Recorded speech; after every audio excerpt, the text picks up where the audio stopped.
So our third lecture for the atmosphere unit is going to talk about how we can get air up into the atmosphere through lifting mechanisms. That's one part of what we'll talk about. And then we're just going to talk about weather, or not weather, sorry, excuse me. We're going to talk about clouds, how clouds form, and then the difference between like rain, sleet, and snow, and freezing rain.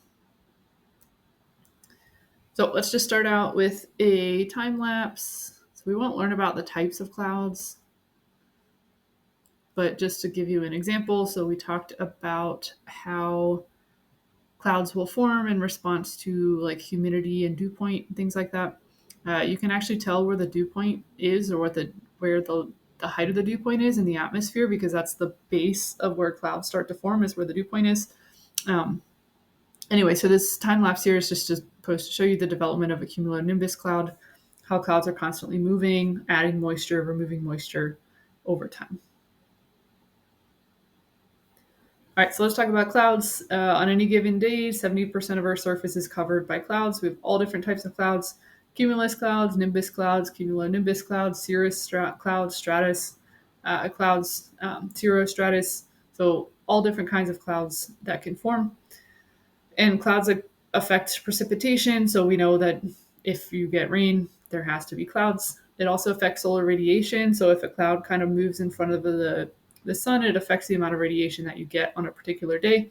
So if you're outside in the sun on a sunny day, then you're going to be subjected to more solar radiation than if you're outside on a cloudy day. And then temperature as well. So hot summer day, cloud comes by, cools down the temperature as it moves past the sun. So how do we get clouds in the first place? So in order to get clouds, you have to have warm air. So warm air, just to remind you, is rising air. It is less dense air. It's what we call low pressure air. So warm air is rising air. So you have to have warm air that rises off of Earth's surface. And by warm, I just mean warm relative to its surroundings.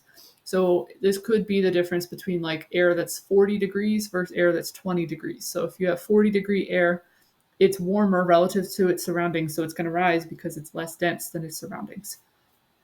So clouds form when air rises, cools, and then water condenses into a cloud. So in order to get precipitation to ever happen in the first place, you need to have particles kind of floating around the atmosphere. We call these condensation nuclei. And condensation nuclei, just think of like a little piece of dust or soot or ash or pollen or something like that up in the atmosphere. You have to have that up in the atmosphere because that gives water something to attach to. So let's say, for example, I know I use my hand a lot, but let's say, for example, this is a piece of dust. That dust is kind of floating around up in the atmosphere, and then a water molecule attaches to it, and that's how you start to build clouds over time, is that you have water droplets attached to particles that are up in the atmosphere.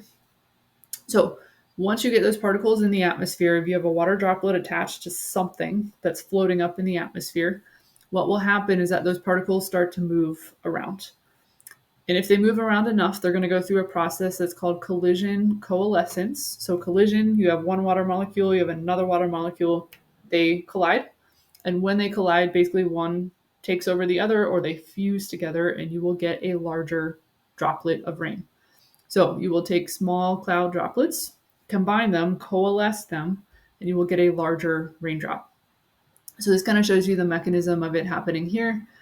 You will have a larger raindrop, and it basically overtakes or takes over some of these smaller raindrops that are up in the atmosphere. And then if it's too heavy, it might break apart, but then it will fall out of the cloud once it gets too heavy and too big for the cloud to support that drop of water. So the type of precipitation that we get on any given day is going to depend on temperature. So it does depend on the temperature at the surface, if that's above or below freezing point, and then it also depends on the temperature up in the atmosphere, if that's above or below freezing point. So what you're going to do is that you have a couple set of quiz questions on the next slide, but you're going to need to use this slide that I have here to help you answer those questions on the next slide. So let me show you these quiz questions. So interpret the diagram below. What is the general process that a droplet of water takes to form rain? and then interpret the diagram. So what is the general process that a drop of water takes to form freezing rain? Then your next two are what's the general process of a droplet of water taking to form sleet? And then lastly, the process of a droplet of water taking to form snow. So in these questions, you need to discuss the temperature up in the atmosphere, but also the temperature at the surface. And then feel free to pause and return when you're ready. The last thing that we need to talk about just for this lecture is how to get air up into the atmosphere. So in order to form clouds in the first place, you need to have what's called a lifting mechanism. So a lifting mechanism is a way of lifting air from Earth's surface up into the atmosphere. And as you lift air up into the atmosphere, it's going to cool off. Cool air starts to condense, and then you will form clouds.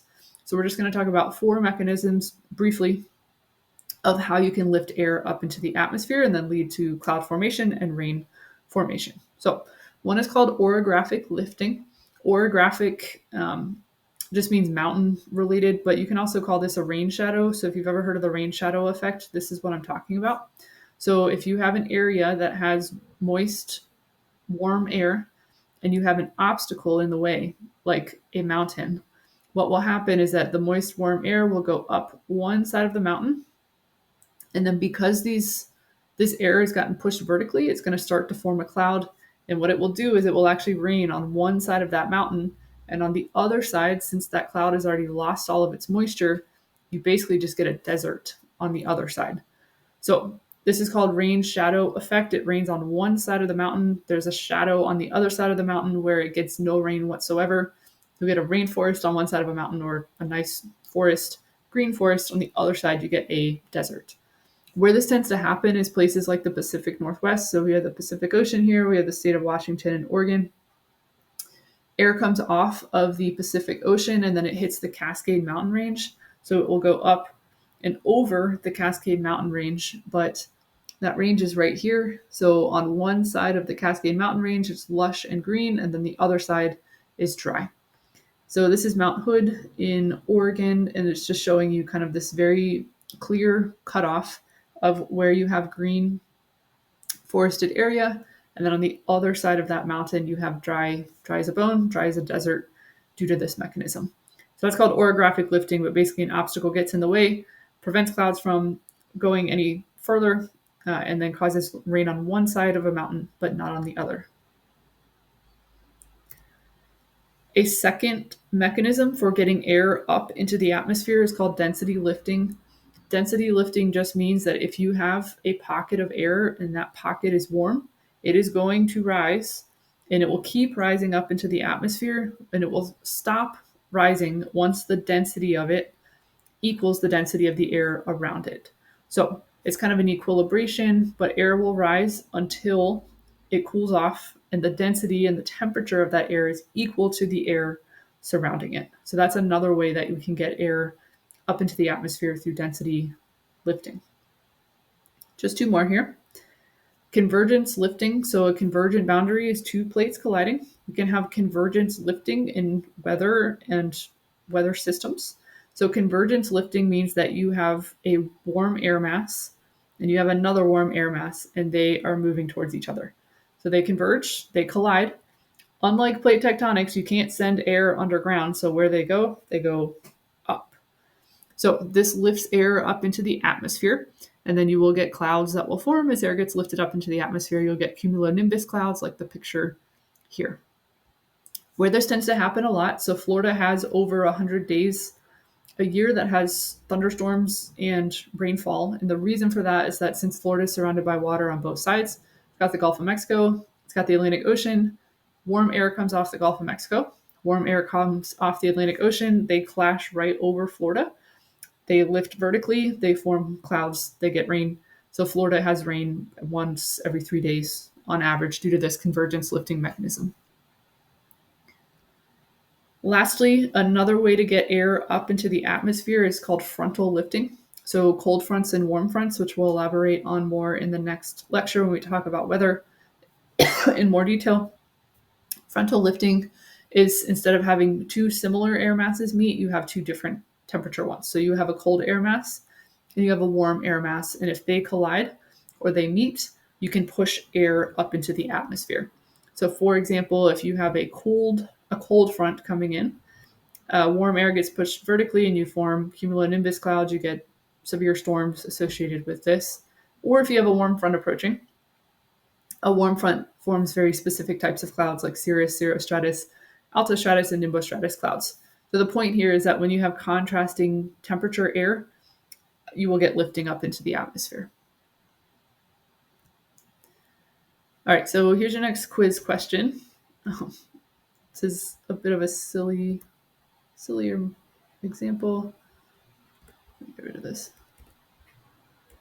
I'll just speed it up a little bit.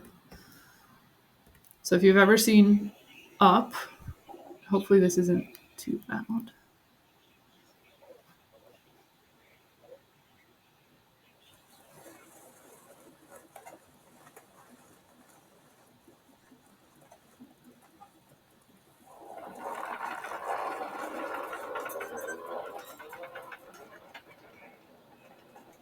Afternoon.